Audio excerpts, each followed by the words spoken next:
Okay. Okay. Thank you నాన్న.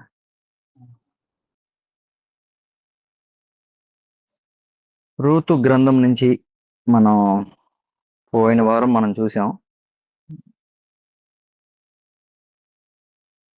So, present అయితే మనం మొదటి సమూయేలు గ్రంథాన్ని మనం స్టడీ చేయాలి. రూతు గ్రంథం మీకేం అర్థమైంది?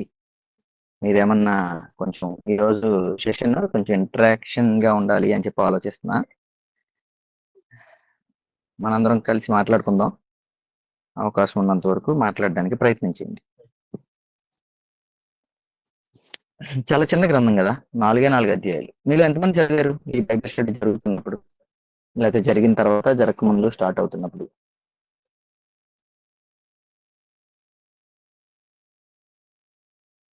హ్యాండ్ రైజ్ చేయండి. ఎంతమంది చదివారు?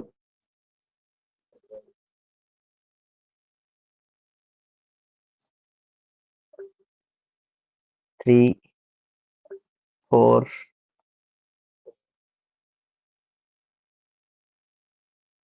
మెంబర్స్.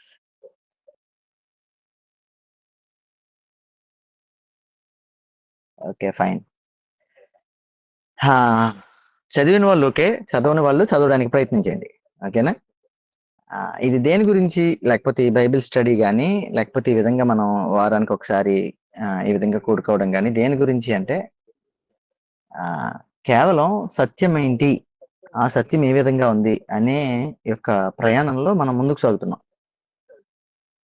సో, ఈ ప్రయాణంలో కొన్నిసార్లు మనకి సత్యం అర్థం కాకపోవచ్చు. రెండోది సత్యాన్ని అపార్థం చేసుకోవచ్చు. అది మీరైనా, నేనైనా. ఓకే. సో, అందుకని ఒకరికి ఒకరు చెక్ చేసుకుంటూ ముందుకు వెళ్ళడం చాలా మంచిది. ఇందాక తమ్ముడు చెప్పారు గదా! అట్లాగా. ఓకే. మనం రూతు గ్రంథాన్ని చూసాం. ఈ రూతు గ్రంథంలో మనం హ్మ్, మీకు ఈ స్లైడ్ చూపించాను ఫస్ట్‌లోనే. హ్మ్. దీనిలో వీరు మోయాబు అనే ప్రాంతానికి వెళ్లారని, తిరిగి బెత్లెహేము అనే ప్రాంతానికొచ్చారని, ఒకప్పుడు బెత్లెహేం ప్రాంతంలోనే ఉంటూ మోయాబు ప్రాంతానికి వెళ్లారని మనం చూసాం. ఆ మోయాబు ప్రాంతం ఎంత దూరంలో ఉంది? బెత్లెహేం నుంచి మోయాబు ఎంత దూరంలో ఉంది? ఎన్ని రోజులు జర్నీ పడుతుంది? అనేది కూడా మనం చూసాం. ఓకే. ఇది చూసిన తర్వాత ఇదిగోండి ఇదంతా చూపించాను మీకు. అది ఏ ప్రాంతంలో ఉంది అనేది మనం చూసాం. దీనిలో మీరు గమనిస్తే వాళ్ళ ఆచారాలు, వాళ్ళ విధానాలు ఏంటి అనేది కూడా మనం చూసాం.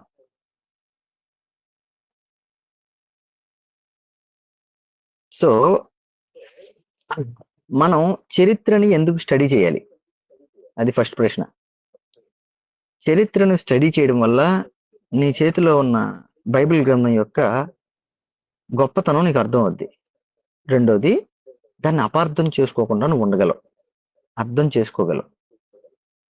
ఈ 2 చేయడం వల్ల ఏమవుద్దంటే దేవుని యొక్క మాట ఎంత గొప్పదో, ఎంత సత్యమైందో, అతి ప్రాముఖ్యంగా అది చరిత్రలో ఏ విధంగా అది లిఖించబడిందో, దాని ద్వారా మనం చాలా అవగాహన పెంచుకోగలం.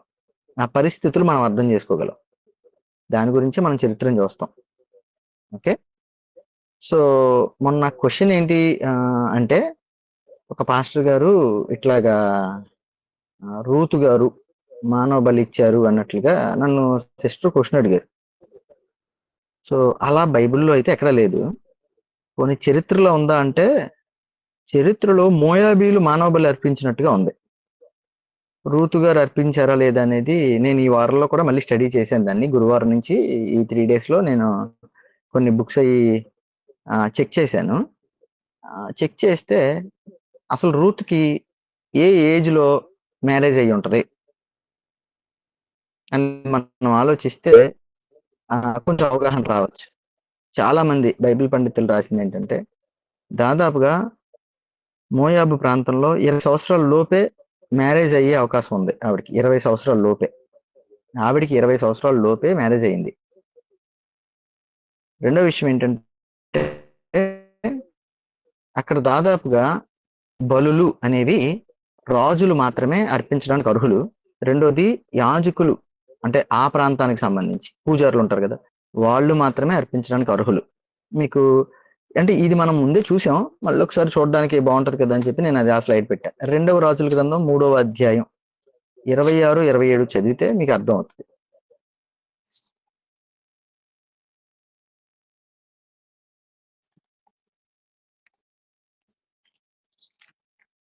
2వ రాజుల గ్రంథం 3వ అధ్యాయం చదువుతారు ఎవరన్నా? 26, 27.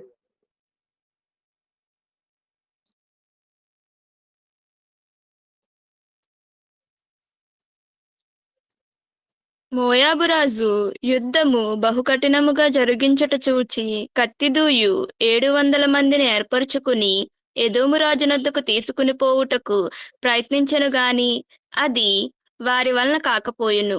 అప్పుడతడు తనకు మారుగా యావలసిన తన జ్యేష్ఠ కుమారుని తీసుకుని పట్నపు ప్రాకారము మీద దహనబలిగా అర్పింపగా ఇశ్రాయేలు వారి మీదకి కోపము బహుగా వచ్చును గనుక వారు అతన్ని విడిచి తమ దేశమునకు మరలిపోయిరి.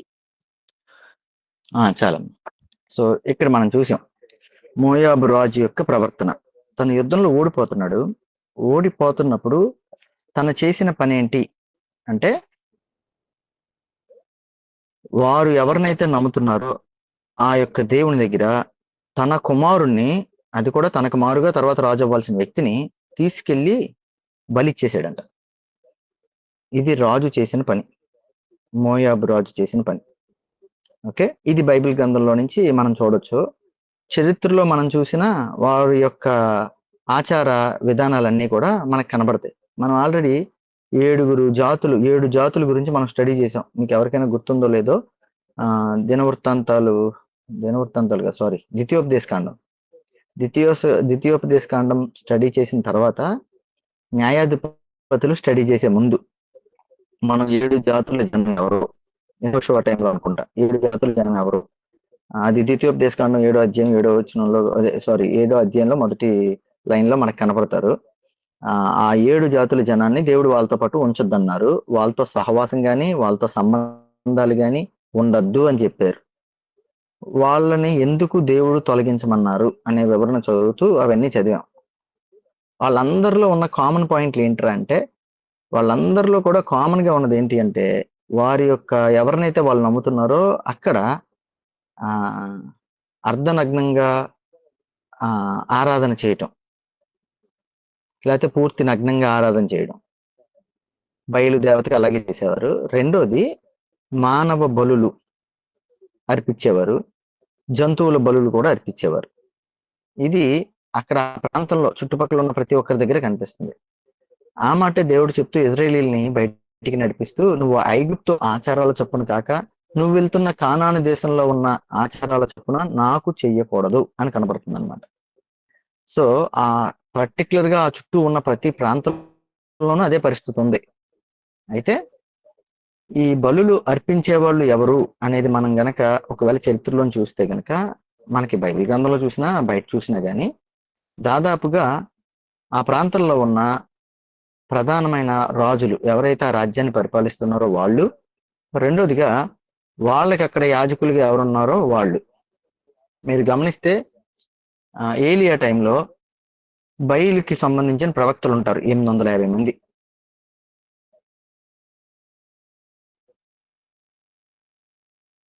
వాళ్ళు ఆ సవాలు విసిరినప్పుడు ఏలియా గారు ఆ సవాలు స్వీకరించి ఆ పైన వాళ్ళు పొద్దు నుంచి సాయంత్రం దాకా కష్టపడతారు, బయలు పైనుంచి అగ్నిని పంపిస్తాడు అని. కానీ అది జరగల.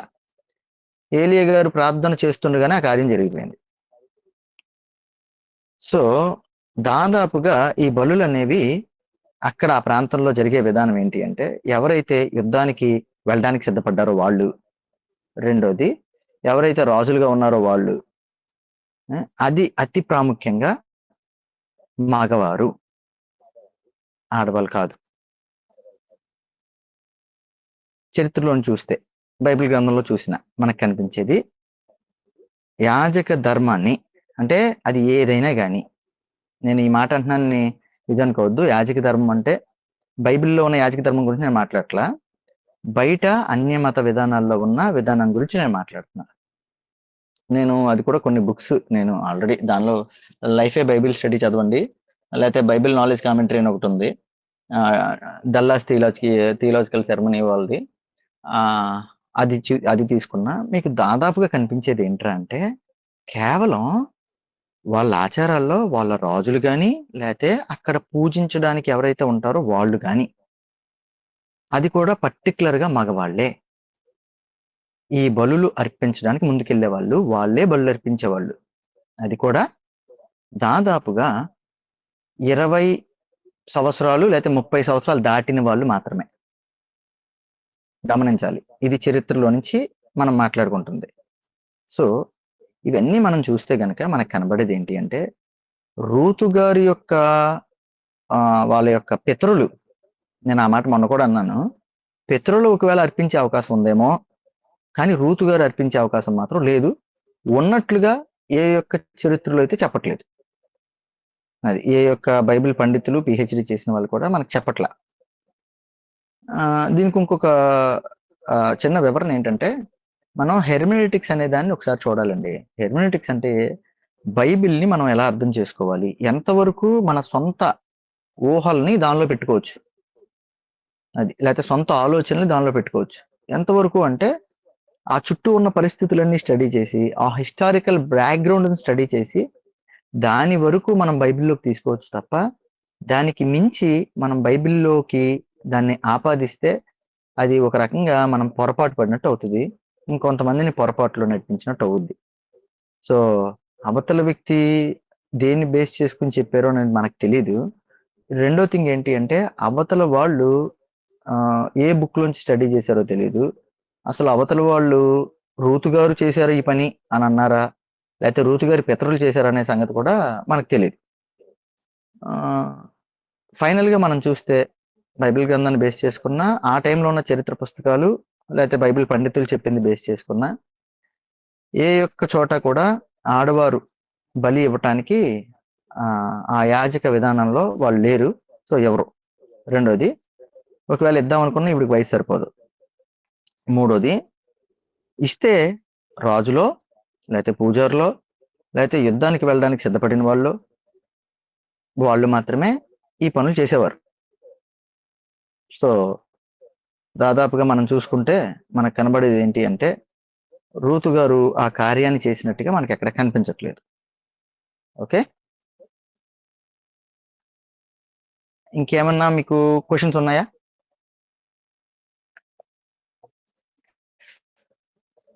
రూతు గ్రంథంలో నుంచి మీకున్న క్వెషన్స్ గానీ ఏమైనా ఉన్నాయా?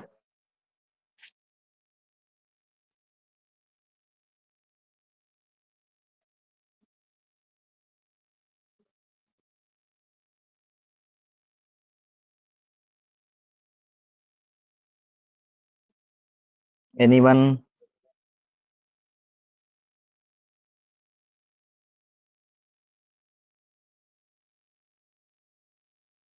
పోనీ రూతు గ్రంథం అర్థమైందా మీకు? అర్థం కాలేదా? అర్థమైందన్న. ఓకే. దయచేసి నేను చాలా సార్లు చెప్తాను, మళ్ళీ చెప్తున్నా. మీరు చదవండి. అది మీరు చదవడానికి ప్రయత్నం చేయండి. అనే వందనాలనియా. తమ్ముడు praise lord.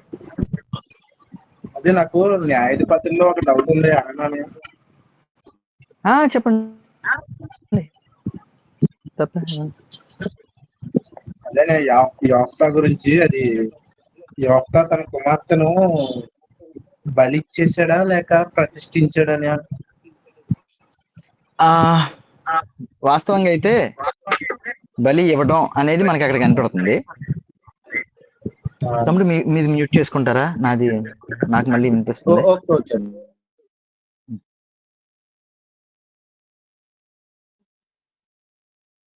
Okay, thank you. మీరు ఒకసారి అది మనం ఆ బైబిల్ అదే ఆ గ్రంథాన్ని ఓపెన్ చేద్దాం. న్యాయాధిపతులు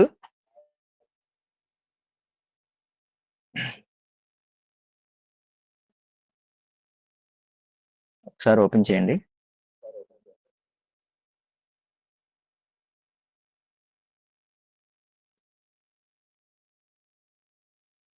పదకొండవ అధ్యాయం ఓపెన్ చేయండి.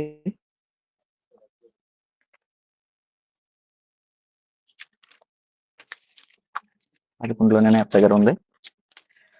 ఓకే, 29 20 లేకపోతే 30 చదివితే ఒకసారి చదువుతారు ఎవరన్నా? అప్పుడు యొఫ్తా యెహోవాకు మొక్కుకొనెను, ఎట్లనగా నీవు నా చేతికి అమ్మోనీయులను నిశ్చయముగా అప్పగించిన ఎడల. చదవాలా అన్న? నెక్స్ట్ ఒక్క నిమిషం, నాది స్క్రీన్ షేర్ ఆగింది. ఒక్క నిమిషం.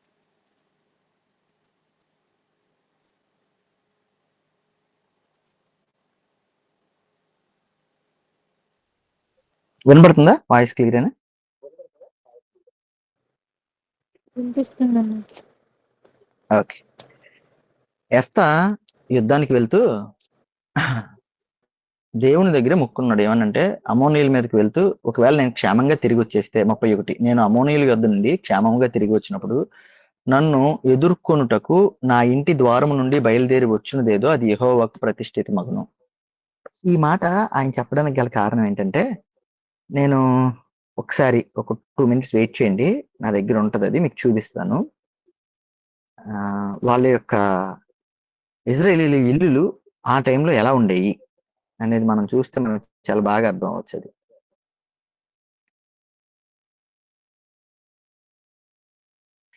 కనిపిస్తుందా మీకు? స్ట్రక్చర్ కనిపిస్తుందా? ఓకే, ఇంకొకటి కూడా చూపిస్తానే. ఇదిగోండి, ఇట్లా ఉండేయండి వాళ్ళ హౌసెస్ అన్ని. ఏం జరిగేదంటే ఈ కింద ఫ్లోర్ లో పశువులు ఉండే.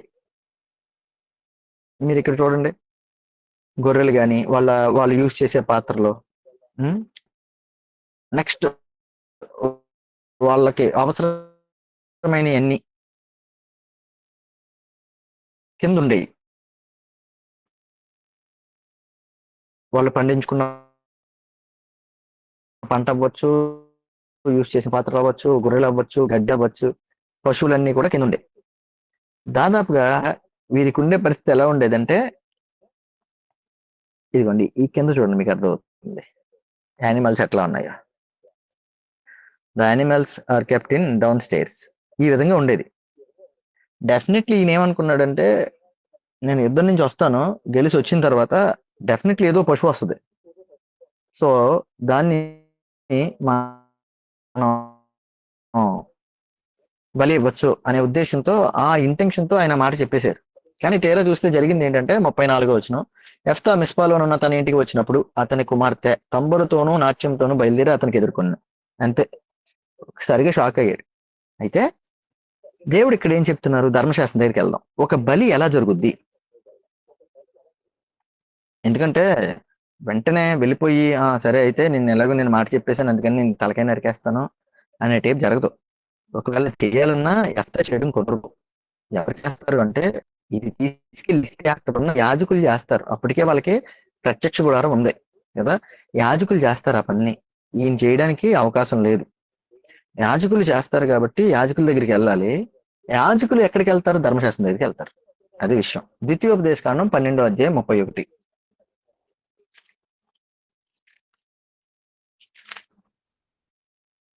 చదువుతారా?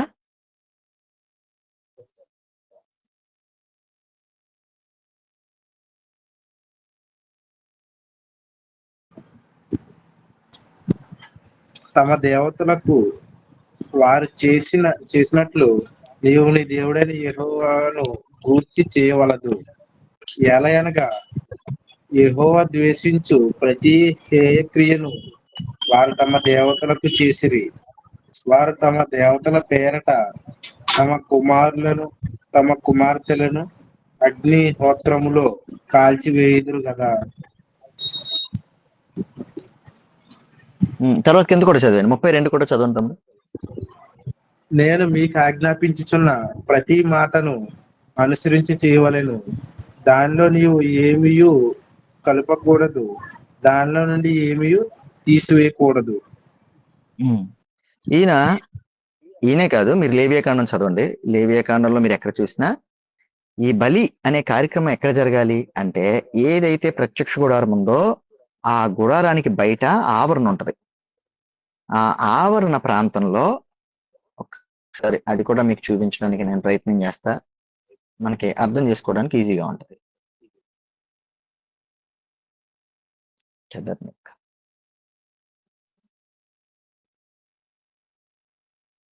మీరు ప్రత్యక్ష గుడారం స్టడీ అప్పుడు వచ్చారో లేదో మరి కొంతమంది. ఇదిగోండి, ఇది ప్రత్యక్ష గుడారం. ఈ విధంగా ఉంటుంది అనమాట. ఈ విధంగా ఉన్న ఈ ప్రత్యక్ష గుడారంలో ఈ ఫ్రంట్ ఉందో చూసారా, ఇప్పుడు నేను జూమ్ చేశాను, అది బలిపీఠం. ఏదైనా తీసుకొస్తే ఇక్కడ యాజకులు ఉంటారు. ఇది గంగాళం.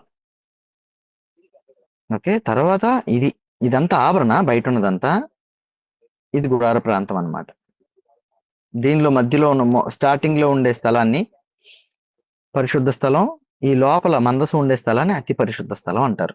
ఈ విధంగా దేవుడే నిర్గమకాండం 25వ అధ్యాయంలో ఆయన చెప్పారు, నేను మీతో ఉండులాగున మీరు నా కోసం ప్రత్యక్ష గుడారాన్ని నిర్మించాలి. అది ఎలా ఉండాలి అనేది మోషే గారితో చెప్పి ఏ విధంగా నిర్మించాలో కూడా చెప్పారనమాట. దానిలో ఎలాంటి సైజెస్ ఉండాలి, ఏమేమి దానిలో పెట్టుండాలి అనే వివరణ మొత్తం ఇచ్చి ఆ విధంగానే నిర్మించమన్నారు. ఆ విధంగానే అక్కడ వాళ్ళు నిర్మించారు. సో ఇదిగోండి, ఇంకొక ఇమేజ్ కూడా నేను చూపించడానికి ట్రై చేస్తా.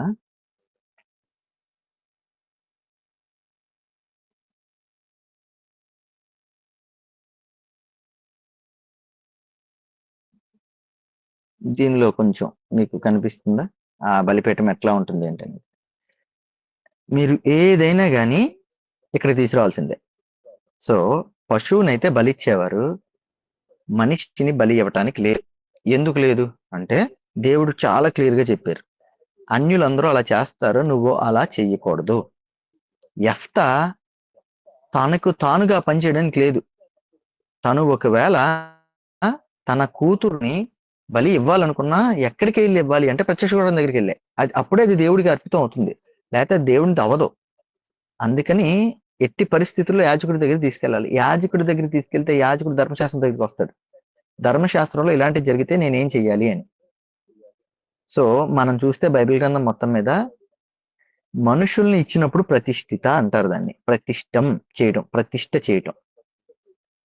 బెస్ట్. ఇప్పుడు తమ్ముడు అడిగారు కానీ సందర్భం అట్లాంటిదే. అదేంటంటే మొదటి సమూయేలు గ్రంథంలో హన్నా గారు ప్రార్థన చేస్తారు. మొదటి సమూయేలు 1వ అధ్యాయం హన్నా గారి ప్రార్థనతో స్టార్ట్ అవుతుంది. దానిలో చూస్తే ఈ హన్నా గారు సమూయేలు పుట్టిన తర్వాత, పుట్టక ముందే ప్రార్థన చేసి ఒకవేళ పుడితే, ఒకసారి 1:11 మొదటి సమూయేలు 1:11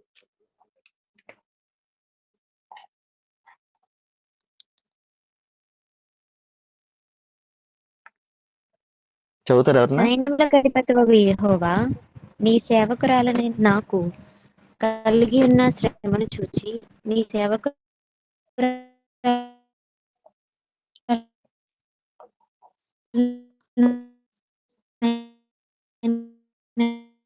అమ్మ మీ వాయిస్ బ్రేక్ అవుతున్నట్టుంది.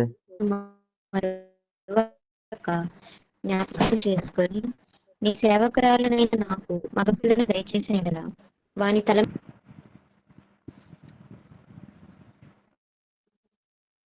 అందరికి అలాగే ఉందా, నాకు ఒక్కడికి ఎలా ఉందమ్మా? నాకు డౌట్ వచ్చింది అంతకనే కాదు. అందరికి ఎలా ఉందండి? ఓకే నేను చదువుతాను అన్న, పర్లేదు. మీకు కొంచెం సిగ్నల్ ప్రాబ్లం ఉందేమో, నాది పర్లేదు, నేను చదువుతాను.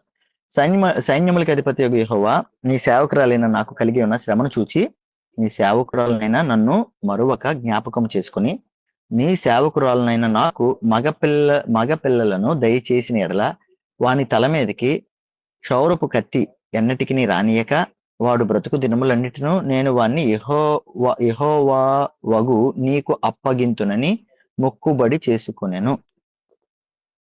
దీన్నే ఏమంటారంటే ప్రతిష్ఠ చేయటం. ఇదే సందర్భం మన న్యాయాధిపతుల్లో కూడా సంసోను విషయంలో చూస్తాం. కానీ అది దేవుడు అడిగిన ప్రతిష్ఠ, ఇక్కడ హన్నా గారు చెప్పిన ప్రతిష్ఠ. ఈ ప్రతిష్ఠ చేసినప్పుడు కొన్ని రూల్స్ ఈ మధ్యకాలంలో అంటే కొన్ని భాగాల్లో మన వాళ్ళు పెట్టేసుకున్నారు. కామన్ గా చాలా మంది ఏమంటారంటే ఈ ప్రతిష్ఠ చేసినప్పుడు ఆ ఇక వాళ్ళు దేవునికి పూర్తిగా అర్పితం, దేవుని మందిరంలోనే ఉండాలి. అలాగే మనకి సమూయేలు గారు దేవుని మందిరంలోనే ఉంటారు. తర్వాత కనబడతారు మనకి ఆ ఏలీ గారి దగ్గర ఉండి అక్కడే ఆయనతో పాటు ఉండి యాజక ధర్మాన్ని నెరవేర్పిస్తూ ఉంటారు. పశువులనైతే బలి ఇవ్వటం జరుగుతుంది, మనుషులనైతే ప్రతిష్ఠ చేయడం జరుగుతుంది. లోకాసు వార్త 2వ అధ్యాయం ఏంటి ఒకసారి? లోకాసు వార్త 2వ అధ్యాయం 23-24 ఒకసారి చూడండి.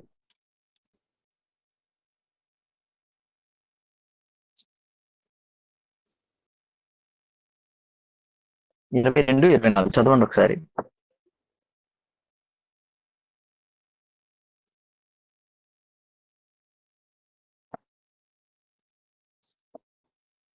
ప్రతి తొలిచూలు మగపిల్ల ప్రభువుకు ప్రతిష్ఠ చేయబడవలెను అని ప్రభువు ధర్మశాస్త్రమందు వ్రాయబడినట్లు. స్టార్టింగ్ నుంచి చదవండి అన్న.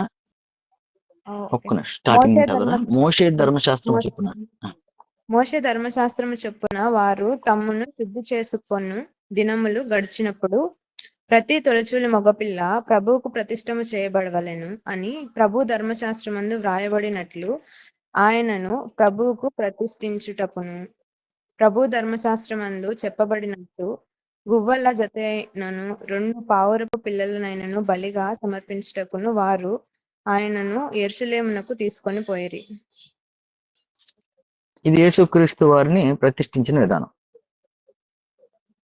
ఓకే, ఈ ప్రతిష్ఠ అనేది 2 రకాలుగా జరుగుతుంది. ఒకటి, ప్రతిష్ఠ చేసిన తర్వాత దాన్ని మళ్ళీ కానుక ఇచ్చి విడిపించుకోవచ్చు.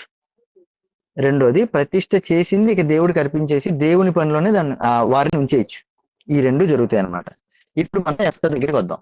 యెఫ్తా సందర్భాన్ని మనం చూస్తే అక్కడ జరిగింది ఏంటంటే ఆడబిడ్డ అంటే తనకున్న కూతుర్ని ఆయన ఇవ్వవలసి వచ్చింది. అయితే ఆడవారిని ప్రతిష్ఠ చేసి దేవుని యాజకులుగా కానీ దేవుని సేవలో కానీ అంటే దేవుని యాజకులుగా ప్రత్యేకంగా వాడడానికి లేదు, ఉపయోగించడానికి లేదు. సో వారు ఏం చేసేవారు అంటే దేవుని మందిరానికి సంబంధించిన పనుల్లో వారు ఉండేవారు. అయితే ఎట్టి పరిస్థితుల్లో వారు వివాహాన్ని చేసుకునేవారు కాదు. అందుకనే ఇక్కడ మీరు గమనిస్తే గనక 11వ అధ్యాయం ఒకసారి మనం తీద్దాం. ఆ పరిస్థితి మనం చూస్తే అర్థం అవుతుంది మనకి. 34 36 చదవండి.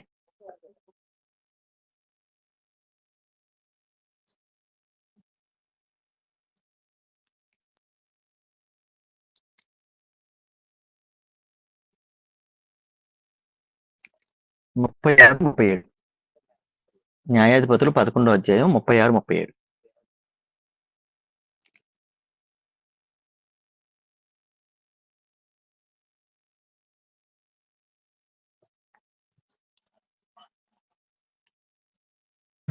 ఆమె నా తండ్రి యెహోవాకు మాట ఇచ్చి ఉండివా, నీ నోటి నుండి బయలుదేరిన మాట చొప్పున నాకు చేయము. యెహోవా నీ శత్రువులైన అమ్మోనీయుల మీద పగ తీర్చుకొని ఉన్నాడని అతనితో నన్ను. మరియు ఆమె నా కొరకు చేయవలసినదేదనగా 2 నెలల వరకు నన్ను విడువుము. నేనును నా చెలికత్తెలను పోయి కొండల మీద ఉండి నా కన్యాత్వమును గూర్చి ప్రలాపించదనని తండ్రితో చెప్పగా అతడు పొమ్ము. మీరు ఇక్కడ గమనించారా? ఆవిడ వాళ్ళ తండ్రిని అడిగింది అనమాట. ఏమనంటే నువ్వు యెహోవాకి మాట ఇచ్చావు కదా, దేవుడికి మాట ఇచ్చావు కదా, ఆ మాట ప్రకారం నువ్వు జరిగించేసే, కానీ నాకు 2 నెలలు టైం ఇస్తావా? నాకు ఆ 2 నెలలు టైం చాలు. దేనికి అడిగింది? ఆ కిందే ఉంది ఆ సందర్భం మనం చూస్తే. మరియు ఆమె నా కొరకు చేయవలసింది ఏమనగా 2 నెలల వరకు నన్ను విడుము. 2 మంత్స్ నాకు టైం ఇవ్వి. నేనేం చేస్తానంటే నా చెలికత్తెలతో అంటే నా స్నేహితురాలతో వాళ్ళతో నేను కలిసి కొండల మీద ఉండి నా ప్రాణము గూర్చి ప్రాలాపించేదను అని చెప్పలా. ఎందుకు ఈ మాట అంటున్నానంటే, ప్రాణము గురించి ప్రాలాపిస్తే అప్పుడు జరిగేది అంటే ఏది జరిగితే ఆ ప్రాణము అనే మాట అక్కడ రాయబడుతుంది. ఒకవేళ మనం ఆలోచించుకుంటే ప్రాణం తొలగించేస్తే ప్రాణం తీసేసే అవకాశం ఉంటే కనుక ఆ మాట రాయబడుతుంది. కానీ అది కాదు. దేని గురించి బాధపడింది ఆవిడ? నా కన్యత్వమును గూర్చి ప్రాలాపించదనని తండ్రితో చెప్పగా. సో జరిగేది ఏంట్రా అంటే వివాహం లేకుండా తనని పూర్తిగా దేవునికి ప్రతిష్ఠించినట్లుగా మనం చూస్తున్నాం. అది 2 విధాలుగా. ఒకటి, ధర్మశాస్త్రానుసారంగా మానవ బలిని దేవుడు ఎక్కడ చేయమనలేదు, ఎప్పుడు చేయమనలేదు, యాక్సెప్ట్ చేయలేదు, అది కరెక్ట్ కాదని చెప్పేశారు ఆయన. రెండవ థింగ్, జంతువుల్ని మాత్రమే బలి ఇవ్వటం జరిగింది. అసలు జంతువుల్ని బలి ఇవ్వటం కూడా ఎందుకు జరిగింది? లేవియాకాండం ఒకవేళ స్టడీ చేసినప్పుడు మీరు లేకపోతే చెప్తున్నాను ఈ వివరణ. లేవియాకాండంలో మనం 2 రకాల విధానాలైన ఆచారాలు మనం చూస్తాం. జంతువుల బలి ఒకటి, అలాగే ప్రతిష్ఠితంగా కొన్ని రకాల కానుకలతో ఇవ్వటం. ఈ 2 కూడా పాక్షికంగా వారి పాపాలని వారికి దూరంగా ఉంచడానికి మాత్రమే. పాక్షికంగా అంటే టెంపరరీ రిలీఫ్, అది దానికి మాత్రమే. రెండో విషయం ఏంటంటే దేవుడు ఏం ఆశపడ్డాడంటే వాళ్ళ దగ్గర నుంచి పవిత్రత, పరిశుద్ధత. బయటున్న శరీరం ఏమో పవిత్రంగా ఉండాలి అని దేవుడు చెప్పాడు, లోపల నుంచి పరిశుద్ధత బయటికి రావాలని చెప్పాడు. అది పవిత్రత, పరిశుద్ధత. లేవియాకాండం మొత్తం ఒక సింపుల్ వర్డ్ లో ఆన్లైన్ లో చెప్పాలంటే, ఇజ్రాయేలీలు దేవుడి చేత ఎన్నుకోబడిన వారు, వారు లోకానుసారంగా బ్రతికే అవకాశం ఉంది కాబట్టి ఆ ఆచారాలు గాని ఆ విధానాలకు గాని వీరు వెళ్లకుండా వారిని వారు శుద్ధీకరించుకోవడానికి, వారిని వారు పరిశుద్ధంగాను వారికి వారు పవిత్రంగాను మార్చబడటం కోసం దేవుడిచ్చిన నియమ నిబంధనలే లేవియాకాండంలో మనకు కనబడతాయి. అందులో విధానంలో నుంచే ఈ యొక్క బలి అనే విధానం, జంతు బలి అనే విధానం వచ్చింది. అసలు ఈ జంతువునే బలి ఎందుకు ఇవ్వాలి? ఇది కూడా అన్యాచారం లాగానే అనిపిస్తుంది కదా అని అలా అనుకోకండి. కారణం ఏంటంటే అసలు జంతువుని బలి ఇవ్వటానికి, లేకపోతే ఒక ప్రాణిని బలి ఇవ్వటానికి దేవుడు ఎందుకు యాక్సెప్ట్ చేశాడు అంటే, ఫస్ట్ ఆదికాండం దగ్గరికి వెళ్ళండి ఒకసారి. ఆదికాండంలో వాళ్ళిద్దరూ తప్పు చేసిన తర్వాత వాళ్ళు ఏం కట్టుకున్నారు చెప్పండి ఎవరన్నా? మీ అందరికీ తెలిసిన ఆన్సరే, అందుకని అడుగుతున్నా. ఏమి వారిని వారు కప్పుకోవడానికి వేటితో? చర్మపు చొక్కాయలు. ఇంకా జంతు చర్మం. లీవ్స్ అయి ఉండొచ్చు కదన్నా. ఆకులేనమ్మా, అంటే బైబిల్లో అదే ఉంది. ఆకులు. వారు ఆకుల్ని వాడారు, మొదటిగా ఆకుల్ని వాడారు. కానీ దేవుడు వారికి చర్మం చొక్కాని ఇచ్చారు. ఇద్దరు చెప్పింది కరెక్ట్ ఆన్సరే. ఫస్ట్ వాళ్ళు వాడింది ఏంటంటే ఆకులు, టెంపరరీ. అంటే మంచి చెడులు తెలిసే ఫలవృక్షాన్ని తిని మంచి చెడు ఏదో తెలుసుకున్నారు, కానీ ఏది వాళ్ళకి పర్మనెంట్ సొల్యూషన్ తెలుసుకోలే. వాళ్ళు చివరికి ఏం చేశారంటే అక్కడ దేవుడు ఇచ్చిన ఆ మొక్కల్లో నుంచి ఉన్న ఆకుల్నే వారి యొక్క సిగ్గును కప్పుకోవడానికి వాడారు. కానీ దేవుడు ఏం చేశాడు తెలుసా? మొట్టమొదటిసారి మనిషి చేసిన తప్పుకి, మనిషి చేసిన పొరపాటుకి, మనిషి చేసిన పాపానికి, ఆ పాప పరిష్కారానికి ఒక జంతువు బలి ఇవ్వాల్సి వచ్చింది. ఒక జంతువు ప్రాణాన్ని తొలగించాల్సి వచ్చింది. దేవుడు చేసిన ఆ పనే తర్వాత లేవియాకాండంలో ఇజ్రాయేలీల చేత దేవుడు చేయించారు. మనుషుల పాపానికి అది మొదటిది, బలి ఇవ్వటం అనేది. అది దేవుడు ఇచ్చింది. అదే కార్యాన్ని దేవుడు తర్వాత కొనసాగిస్తూ మీ పాపానికి పరిశుద్ధత, ఈ విధంగా టెంపరరీ పరిశుద్ధత, పూర్తి పరిశుద్ధత కాదు, గుర్తుపెట్టుకోండి. ఈ విధంగా టెంపరరీ పరిశుద్ధతని, పాక్షికమైన, టెంపరరీ అంటే మళ్ళీ వేరేలా ఉంటుంది, పాక్షికమైన ఒక ఆచారాన్ని వారికి ఇచ్చారు.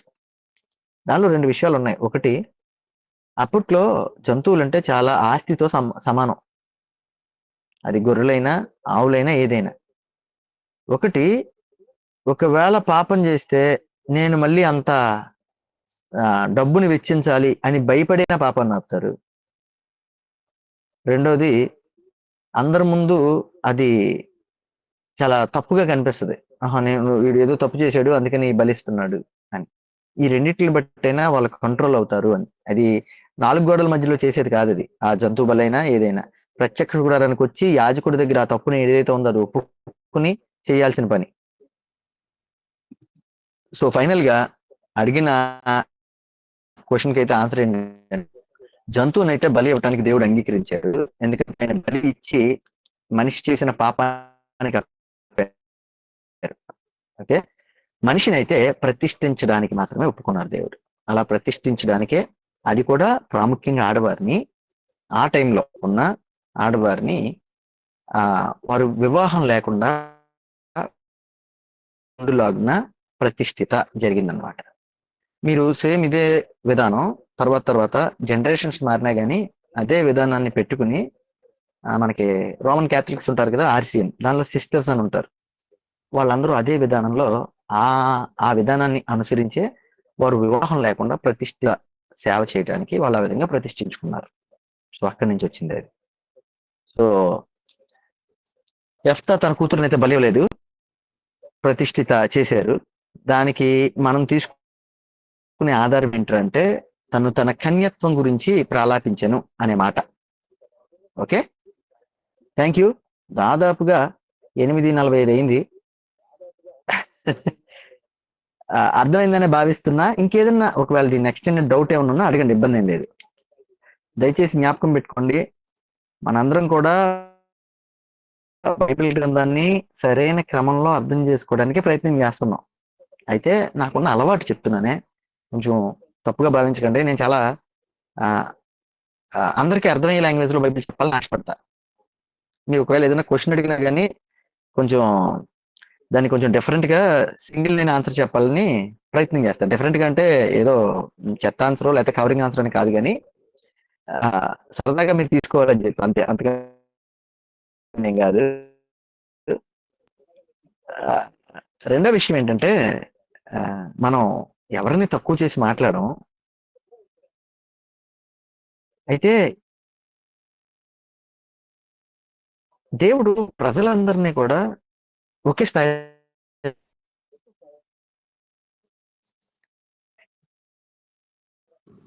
నేను చెప్పింది అర్థమైందో లేదో, ప్రజలందరినీ, మనుషులందరినీ ఒకే స్థాయిలో చూశాడు. ఒకరిని పై స్థాయిలో ఉంచి ఇంకొకరిని కింద స్థాయిలో ఉంచలేదు. ఒకరిని అతి పరిశుద్ధులుగా తయారు చేసి ఇంకొకరిని పాపాత్ములుగా చేయలేదు. నేను ఈ మాట చెప్పడానికి చాలా ప్రధానమైన కారణం ఉంది. అదేంటంటే మనం కొంతమందిని చాలా హై స్థాయిలో పెట్టుకుని, అమ్మో వాళ్ళని మనం ఏమనకూడదు, వాళ్ళు తప్పు చేసినా మనం మాట్లాడకూడదు, అది తప్పు పదమైనా మనం మాట్లాడకూడదు అనే ఆలోచనలు మళ్ళీ పెట్టేసుకుంటాం. దానివల్ల ఏమవుతుందంటే తప్పు చేసినోడు కూడా బయటకు వచ్చి ఒక సింహపు గాండ్రింపు అంటారు చూసారా, అలా గాండ్రిస్తున్నాడు. సో వాక్యాన్ని చదువుతున్నాం, వాక్యాన్ని తెలుసుకుంటున్నాం. ఒకవేళ ఎవరైనా పొరపాటు చేశారనుకోండి, పొరపాటు చెప్పారనుకోండి, ధైర్యంగా అడగండి. ఏమంటే ఇది కాదనుకుంటా కదా, ధైర్యంగా అడగమన్నాను కదా అని చెప్పేసి వాళ్ళ మీద రివర్స్ అవ్వడము లేకపోతే ఇంకోటి చేయడమో కాదు. ఏమండి ఇది కాదనుకుంటున్నాను, ఇది ఇలా అనుకుంటున్నాను, మీ ఉద్దేశం ఏంటి? ఎంత బాగుంటుంది. ఫస్ట్ నేర్చుకోవాలి మనం. నేర్చుకున్న తర్వాత ఆ ప్రకారంగా, ఎందుకంటే ఇందాక మనం నిత్యోపదేశ కాండంలో చదివాము, దేవుడు చాలా క్లియర్ గా చెప్పాడు, నేను చెప్పిన దానికి నువ్వేమి యాడ్ చేయకూడదు, నువ్వేమి డిలీట్ చేయకూడదు. అందులో కొంతమంది కొన్ని సంఘాల విధానాల్లో కొంతమంది సేవకులు కొన్ని యాడ్ చేసేస్తాం, కొన్ని డిలీట్ చేసేస్తాం. రెండు చేయొద్దని దేవుడు చెప్పేశాడు. కానీ మనం ఎలాగా అంటే అలా అసలు లెక్కేయకుండానే అలా చేస్తాం. కారణం ఎవరు అంటే వింటున్న మనమే, విని గ్రహించి అర్థం చేసుకున్న మనమే. రాంగ్ చెప్తున్నప్పుడు మనం ఏం చేయాలి అంటే, ఏమండి ఇది ఎక్కడి నుంచి తీసుకున్నారు, లేకపోతే ఇది ఏ విధంగా నిజమని మనం నమ్మచ్చు అడిగితే అవతల వ్యక్తికి కూడా నీ మీద వ్యతిరేకత రావచ్చు, కానీ వాక్యం మీద ఆసక్తి వస్తుంది. వాక్యంలో ఇంకా స్టడీ చేసి బయటికి చెప్పాలి అనే ఆలోచన వస్తుంది. మన తమ్ముడు సిస్టర్ అనుకుంటా ఈ క్వశ్చన్ అడిగారు రూత్ గురించి. నేను అప్పుడు దాకా అసలు ఆ వ్యూలో ఆలోచించాల రూత్ గారి గురించి.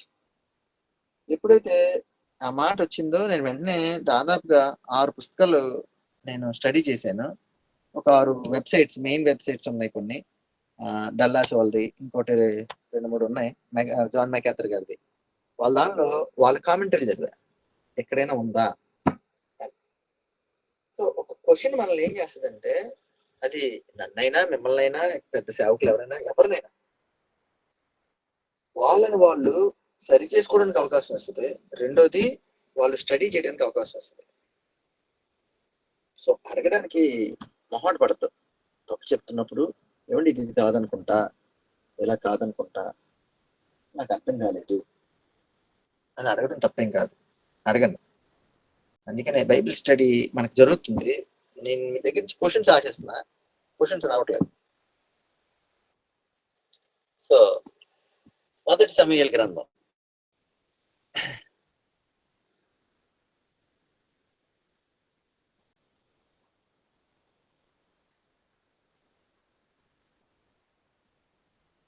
ఈరోజు ఇది ఇంట్రడక్షన్ క్లాస్ అవుద్ది అనుకున్నాను. సో అవలేదు, అయినా పర్లేదు. సో మీరు చదవడానికి అయితే ప్రయత్నం చేయండి. మొదటి సమూయేలు గ్రంథం, రెండవ సమూయేలు గ్రంథం హిబ్రూ బైబిల్లో రెండు కలిపి ఒకటే పుస్తకం. ఆ పుస్తకం పేరు ఏంటంటే రాజుల గ్రంథం. నిజంగానే మొదటి రాజులు దానిలో అలా కనిపించేది రాజుల గ్రంథం అంతే. ఈ రెండు కలిపి ఒకటే పేరు ఉండేది. ఆ 4 కలిపి 2 పుస్తకాల కింద ఉండే అంతే. తర్వాత క్యాననైజ్ చేసిన తర్వాత మళ్ళీ దీన్ని సపరేట్ దాన్ని సపరేట్ చేశారు. ఈ విధంగా మనకి బైబిల్ రూపంలో వచ్చిన తర్వాత 2 పార్ట్స్ చేశారు. గమనించండి, మొదట్లో 2 పుస్తకాలు ఉండే, ఆ రెండింటికి కూడా రాజుల గ్రంథంలోనే ఉండేది. ఆ తర్వాత క్యాననైజ్ చేసినప్పుడు, నా వాయిస్ కట్ అవుతుందా? అవునన్నా.